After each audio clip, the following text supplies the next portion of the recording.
भारत माता की, भारत माता की, भारत माता की। उत्तराखंड के राज्यपाल गुरमत सिंह जी, यहां के लोकप्रिय और कर्मठ युवा मुख्यमंत्री पुष्कर सिंह धामी जी, केंद्रीय मंत्रिमंडल के मेरे साथी नितिन गडकरी जी, अजय टम्टा जी,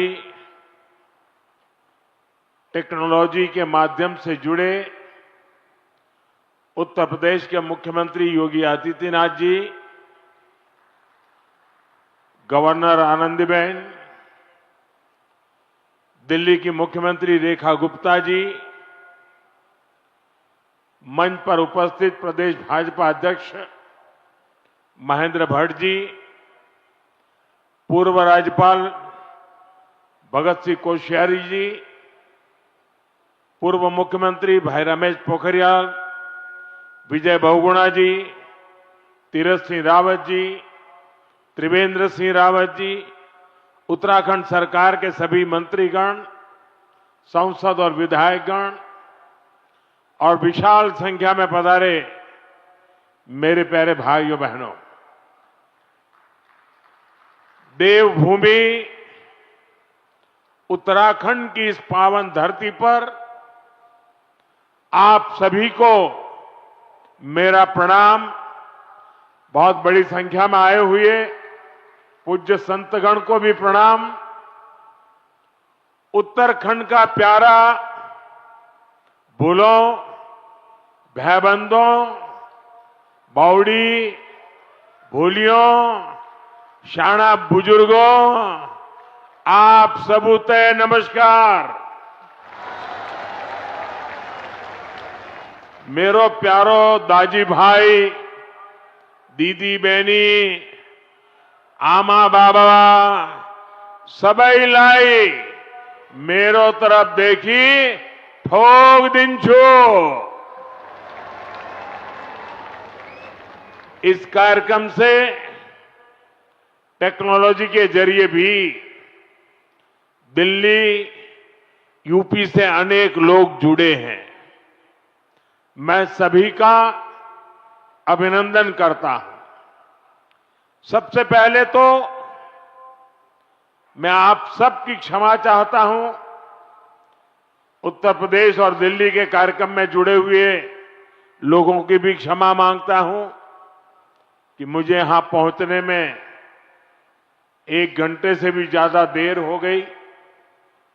सब स्थान पर लंबे समय तक आप सबको इंतजार करना पड़ा और कारण यही था, मैं निकला तो समय पर था, लेकिन करीब करीब 12 किलोमीटर का रोड शो काली मंदिर से लेकर के यहां तक, इतना उत्साह, इतना उमंग कि मेरे लिए तेज गति से गाड़ी चलाना बड़ा मुश्किल हो गया। तो धीरे धीरे लोगों को प्रणाम करते करते, जनता जनार्दन के आशीर्वाद लेते लेते यहां पहुंचने में मुझे 1 घंटे से भी ज्यादा देर हो गई और इसके लिए मैं आपकी क्षमा मांगता हूं।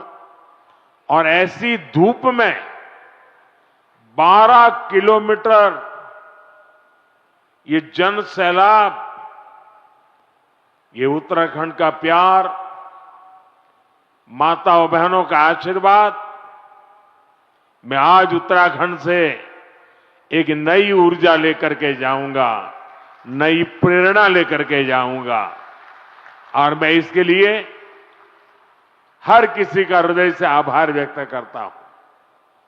साथियों, आज देश में पर्व त्योहार की उमंग है।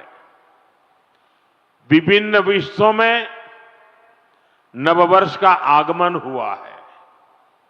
मैं देशवासियों को बैसाखी, बोहाग बिहू और पुथांडु की शुभकामनाएं देता हूं।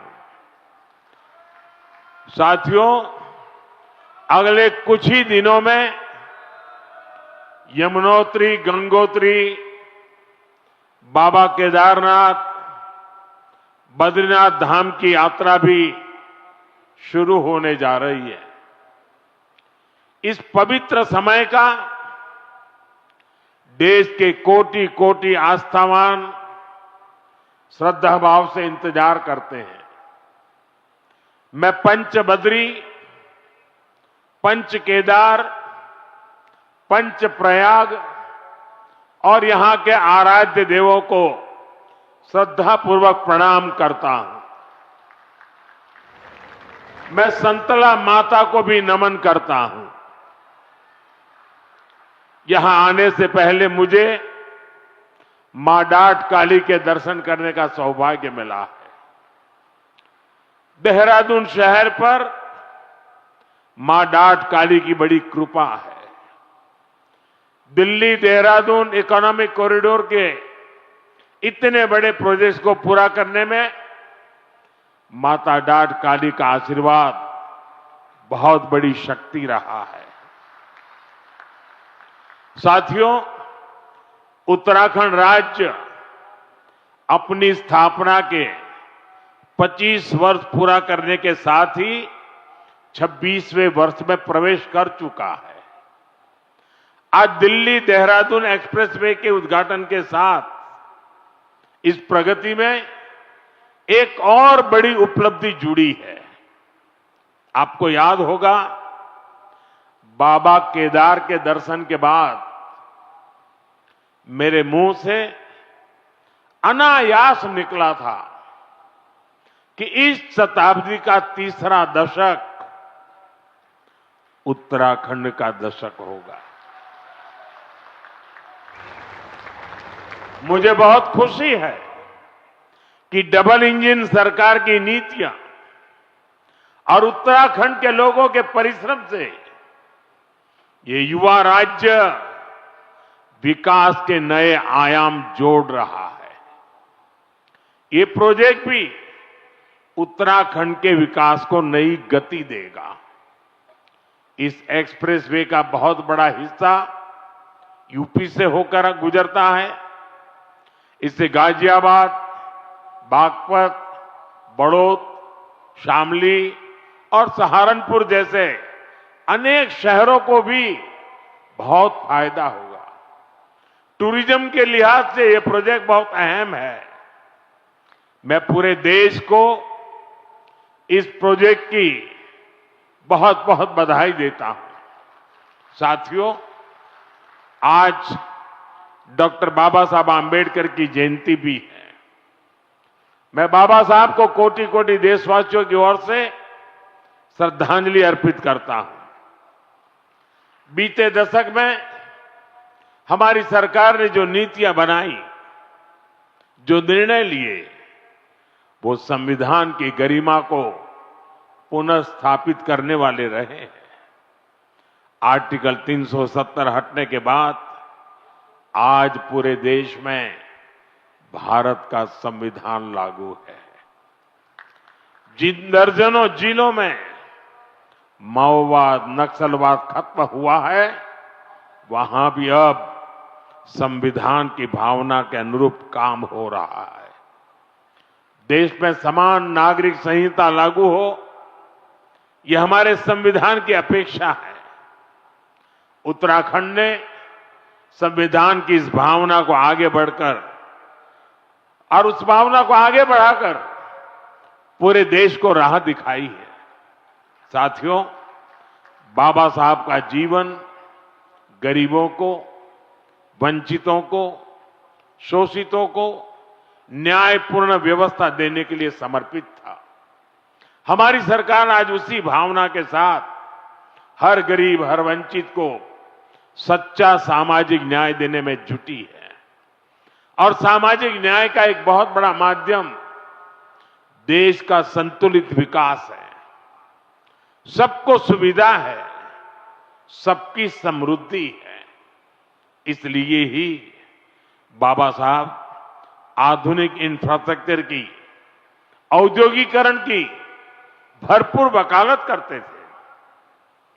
साथियों, भविष्य की दशा और दिशा क्या होगी, अक्सर लोग इसके लिए हाथ की रेखाओं को दिखाते हैं। जो भविष्यवेत्ता होते हैं ना, वो हस्तरेखाएं देखते हैं और हर व्यक्ति के भविष्य के विषय में बताते हैं। मैं इस विज्ञान को तो नहीं जानता हूं, लेकिन कहते हैं कि ये भी एक शास्त्र है। अब ये तो हो गई व्यक्ति के भाग्य की, जो उसके हाथ में रेखाएं हैं उसकी बात। लेकिन मैं अगर इसी संदर्भ को राष्ट्र जीवन से जोड़ करके देखूं, तो राष्ट्र की भाग्य रेखाएं कौन सी होती है?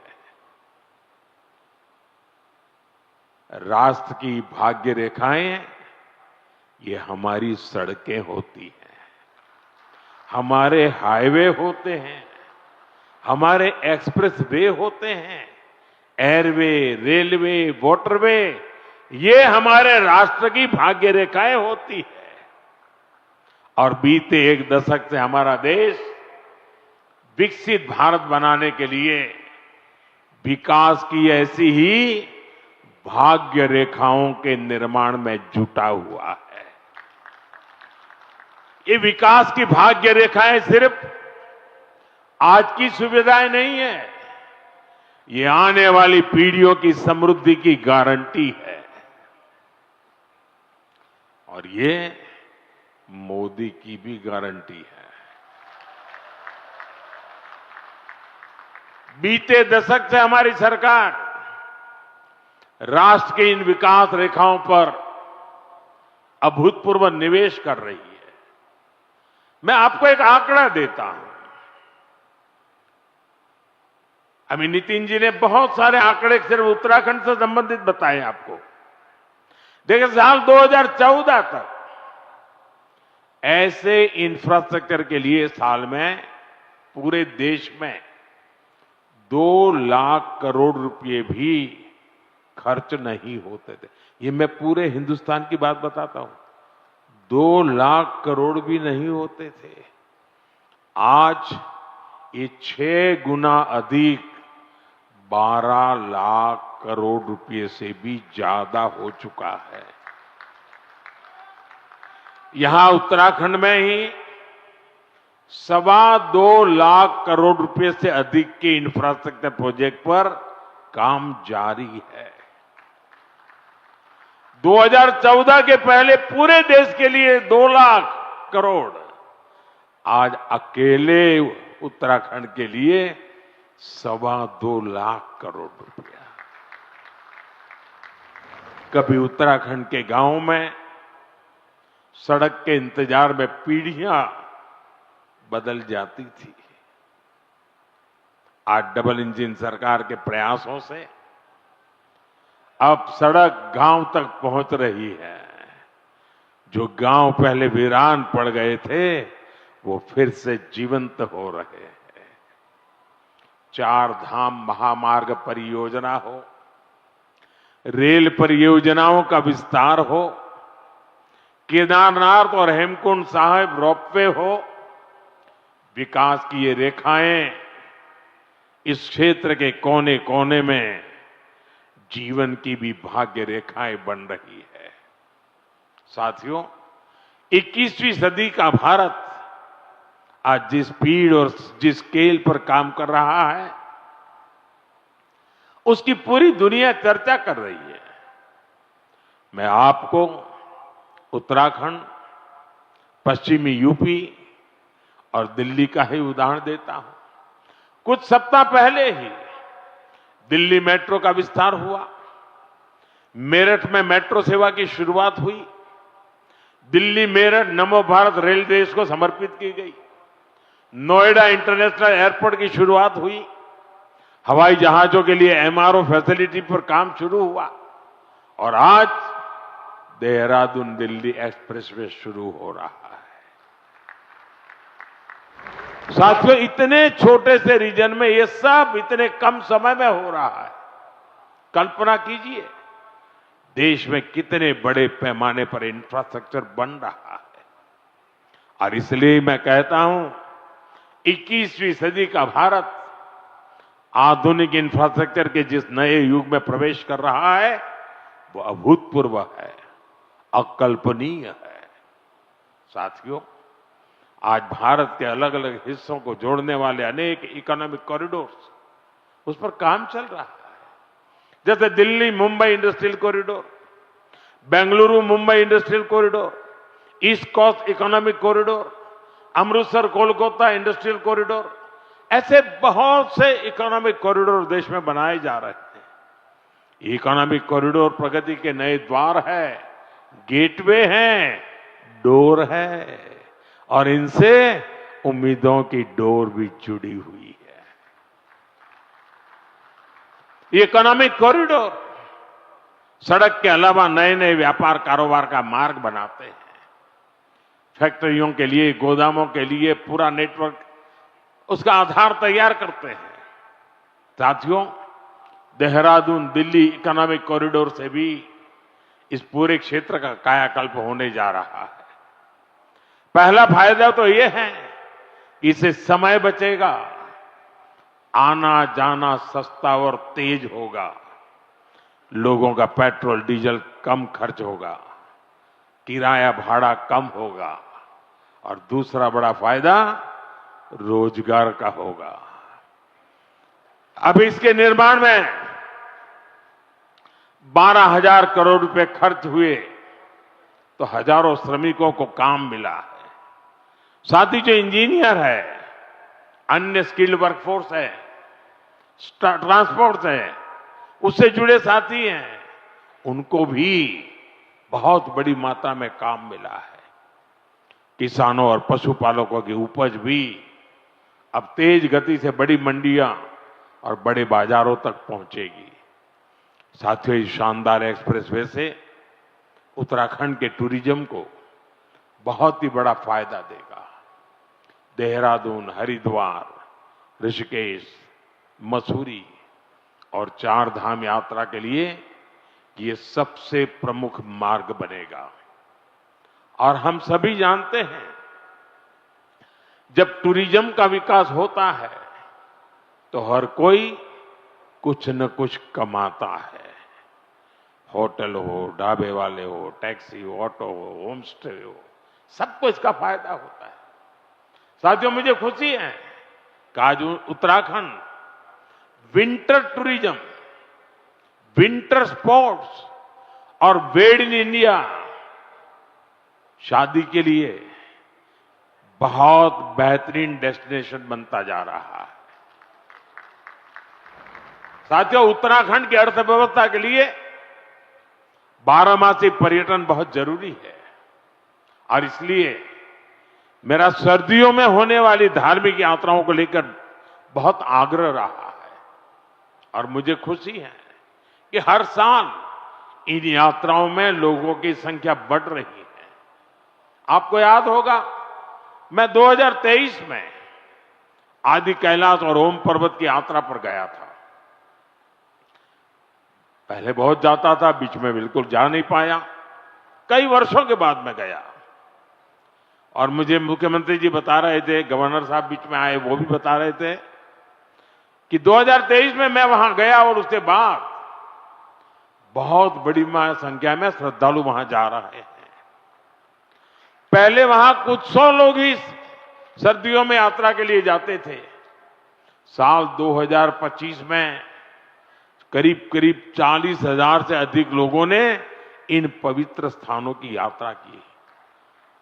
कभी 1,000 नहीं होते थे, अगर 40,000 पहुंचते हैं तो यहां के लोगों की रोजी रोटी की कितनी बड़ी ताकत आ जाती है। इसी तरह 2024 में शीतकालीन 4 धाम यात्रा में करीब 80,000 श्रद्धालु आए थे। 2025 में यह संख्या 1.5 लाख पार कर चुकी है। साथियों, हम ऐसा विकसित भारत बनाने में जुटे हैं जहां प्रगति भी हो, प्रकृति भी हो और संस्कृति भी हो। और इसलिए आज होने वाले हर निर्माण को इन्हीं त्रिवेणी, प्रगति, प्रकृति और संस्कृति की त्रिवेणी, इन्हीं मूल्यों के आधार पर विकसित किया जा रहा है। इंफ्रास्ट्रक्चर से इंसानों को भी सुविधा हो और वहां रहने वाले वन्य जीवों को भी असुविधा न हो, ये हमारा प्रयास है।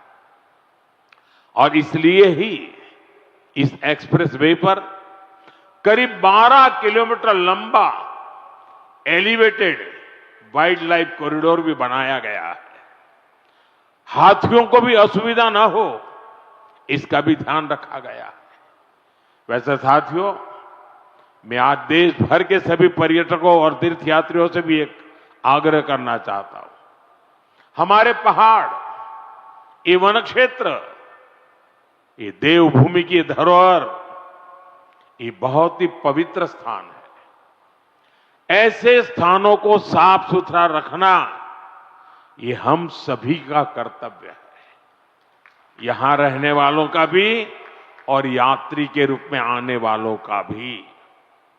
इन इलाकों में प्लास्टिक की बोतलें, कूड़े कचरे का ढेर, ये देवभूमि की पवित्रता को ठेस पहुंचाता है। इसलिए बहुत आवश्यक है कि हम देवभूमि के इन स्थलों को, हमारे इन तीर्थ स्थलों को स्वच्छ रखें, सुंदर रखें। साथियों, अगले वर्ष हरिद्वार में कुंभ का भी आयोजन होना है। हमें आस्था के संगम को दिव्य, भव्य और स्वच्छ बनाने में कोई कोर कसर बाकी नहीं छोड़नी है। साथियों, उत्तराखंड में नंदा देवी राज जात यात्रा भी होती है। ये आस्था का उत्सव तो है ही, ये हमारी सांस्कृतिक चेतना का भी जीवंत उदाहरण है, जहां मां नंदा को बेटी मानकर पूरे सम्मान के साथ विदा किया जाता है।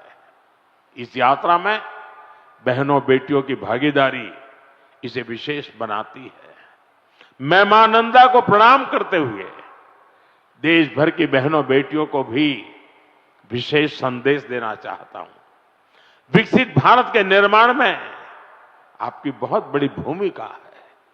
इस देश की बेटियों की, इस देश की माताओं की, बहनों की बहुत बड़ी भूमिका मैं देख रहा हूं।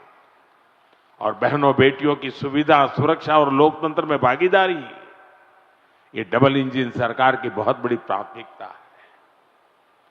आप अभी देख रहे हैं कि दुनिया में कितना बड़ा संकट आया है। इसे दुनिया के विकसित देशों में भी कितना हाहाकार मचा है। ऐसी मुश्किल हालत में भी सरकार का निरंतर प्रयास है कि हमारी बहनों को कम से कम परेशानी हो। साथियों, बहनों बेटियों की भागीदारी का एक और महत्वपूर्ण पड़ाव अब देश के सामने है। 4 दशकों के इंतजार के बाद संसद ने नारी शक्ति वंदन अधिनियम पारित किया था।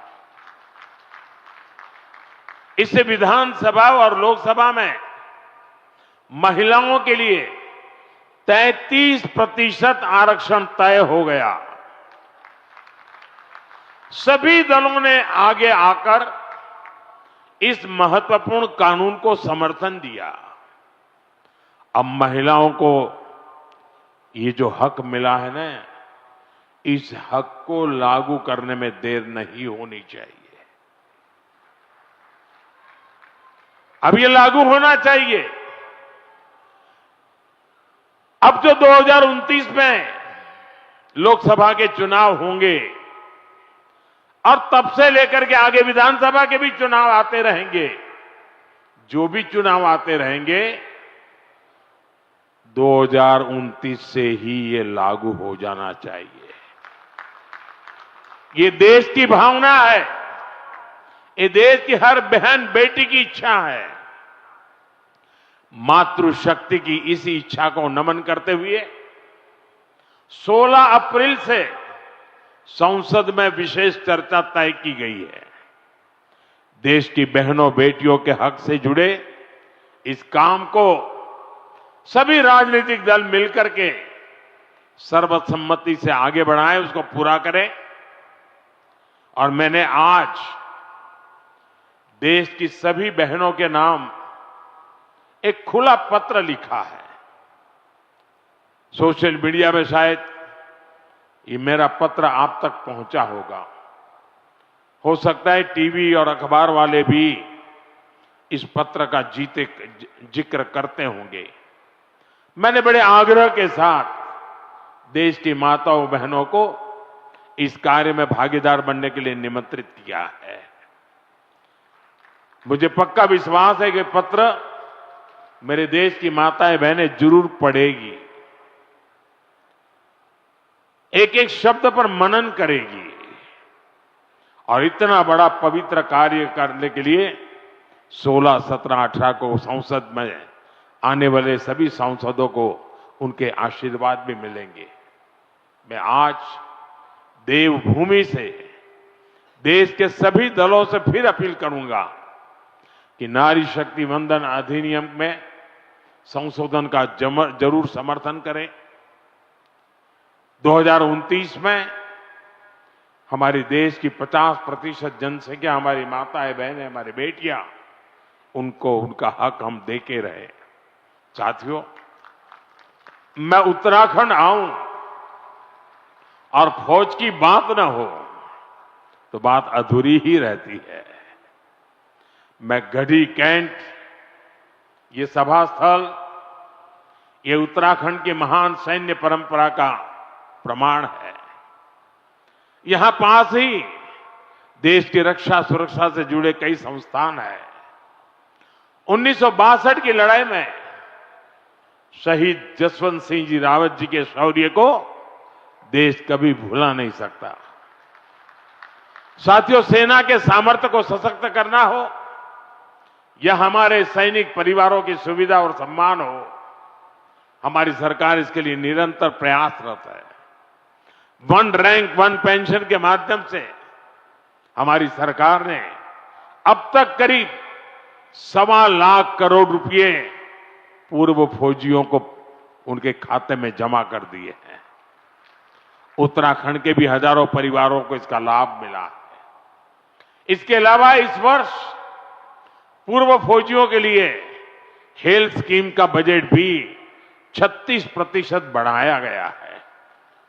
70 वर्ष और इससे अधिक के एक्स सर्विसमैन के लिए दवाइयों की डोर स्टेप होम डिलीवरी भी शुरू की गई है। पूर्व फौजियों के बच्चों की एजुकेशन ग्रांट भी डबल की गई है और बेटियों के विवाह के लिए जो सहायता मिलती है उसको भी 50,000 से बढ़ाकर 1 लाख रुपए किया गया है। साथियों, देशभक्ति, देवभक्ति और प्रगति, ऐसे हर आयाम को जोड़ते हुए हमें देश को विकसित बनाना है। एक बार फिर दिल्ली वासियों को, उत्तर प्रदेश वासियों को और एक प्रकार से देशवासियों को इस शानदार एक्सप्रेसवे की मैं बहुत बहुत शुभकामनाएं देता हूं। मेरे साथ बोलिए, भारत माता की, भारत माता की, वंदे वंदे वंदे वंदे वंदे वंदे वंदे। बहुत बहुत धन्यवाद।